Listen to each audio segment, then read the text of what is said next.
আমি একটা বিশেষ মুহূর্তে বিশেষ দিন নিয়ে বিশেষ ঘটনা ঘটানোর জন্য এখানে আসছিলাম। এখন তোরা দুই ভাই বোন মিলে আমারে সাইজ করতে চাচ্ছ, তাই তো? সাইজ আমি তো বুঝছি, ক্লিয়ার বুঝছি আমি। শোনেন, আপনাকে একটা সিরিয়াস ব্যাপারে কথা বলতে আসছিলাম, বুঝছেন? আপনি তো সব গোলমাল পাকাই দিচ্ছেন। Online offline. আমি আসলে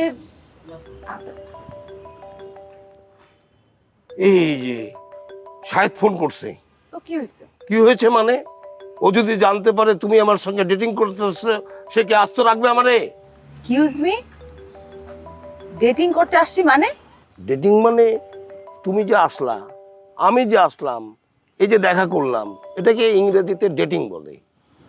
আপনি ফোনটা ধরেন আর নরমাল ভাবে কথা বলেন ভাইয়ের সাথে। ওরে বাপ রে বাপ, এই রিংটোন দেখে তো বুঝতে পারতেছি এই ফোনে, এই রিং এ কত ঘাপলা আছে। ঘাপলা আছে মানে? ঘাপলা আছে মানে তুমি বুঝবা না।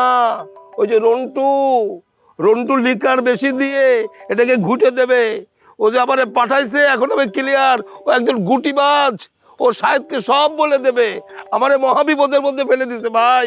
ওরে বাপ রে বাপ, তোমার সঙ্গে দেখা করতে আসে আমি রন্টুর ফাঁদে পড়ছি। আমি কি গুটির মধ্যে পড়ছি রে ভাই। এখন আমি পানির মতো পরিষ্কার, আমি ক্লিয়ার। আমি এখন মহাবিপদে আছি, সাইক্লোনের মধ্যে আছি। আরে দূর, কি বলতেছেন আপনি এগুলা? আপনি ফোন ধরেন, ভাইয়ের সাথে কথা বলেন। রিং শেষ। আপনি কল দিয়ে কথা বলেন। এই তো ফোনই আসছে ভাইয়ের, কথা বলেন। এইভাবে ফোন দিচ্ছিস কেন? তার আগে তুমি বলো, তুমি কোথায় আছো? কে কেন? কেন মানে তুমি তুমি কই আছো সেটা আমার ক আগে, জলদি কও। কি হয়েছে সেটা বলবি তো। এই তুমি আবার জানতে চাও তো কি হয়েছে? না নিজে সব কিছু ঘটায় এখন তুমি জানতে চাও কি হয়েছে?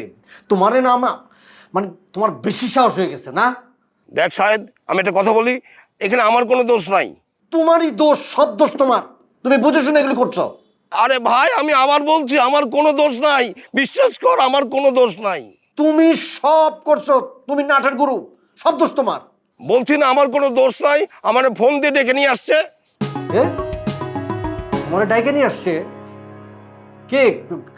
কে তোমার ডাইকে নিয়ে আসছে? আরে বাবা, কণা নিজে ফোন দিয়ে আমরা ডেকে নিয়ে আসছে। কি? কোন আমার বোন? কনা কনা তোমাকে ডেকে নিয়ে আসছে কেন? কি জন্য? বিশ্বাস কর, কণা আমাকে ডেকে নিয়ে আসছে, বিশ্বাস কর। এই যে না হলে তুই কণার সঙ্গে কথা বল। কণা, আমার সঙ্গে বিশ্বাস করো, কথা বিশ্বাস করতে না, একটু কথা বলো, একটু কথা বলো প্লিজ, কথা বলো। আরে বাবা, তোমার ভাই তো বিশ্বাস করছে না, প্লিজ কথা বলো, প্লিজ ধরো। হ্যালো ভাইজান। কিরে কনা, তুই ওখানে কি করতেছিস? ভাইজান, একটা কাজে আসছিলাম। কাজ?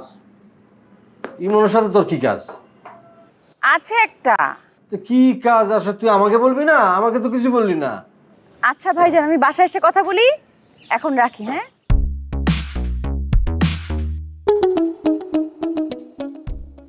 একটা মানুষ কি করলেন? আমি আবার কি করলাম? ও, এখন আমার দোষ না, সব দোষ আমার, তাই তো? আপনি যান তো যান। যাবো তো বটেই। আমি একটা বিশেষ মুহূর্তে বিশেষ দিন নিয়ে বিশেষ ঘটনা ঘটানোর জন্য এখানে আসছিলাম। এখন তোরা দুই ভাই বোন মিলে আমারে সাইজ করতে চাচ্ছ, তাই তো? সাইজ আমি তো বুঝছি, ক্লিয়ার বুঝছি আমি। শোনেন, আপনাকে একটা সিরিয়াস ব্যাপারে কথা বলতে আসছিলাম, বুঝছেন? আপনি তো সব গোলমাল পাকাই দিচ্ছেন। সব গোলমাল পাকাইছি আমি? গোলমাল পাকাইছি আমি নাকি তোমরা? সবাই মিলে আমরা সাইজ করতেছি, আমি বুঝতে পারতেছি। একদিকে গুটিবাজ, একদিকে তোমার ভাই, এখন তুমি হইছো। এই তিনজন মিলে এখন মানে বিপদে ফেলছো।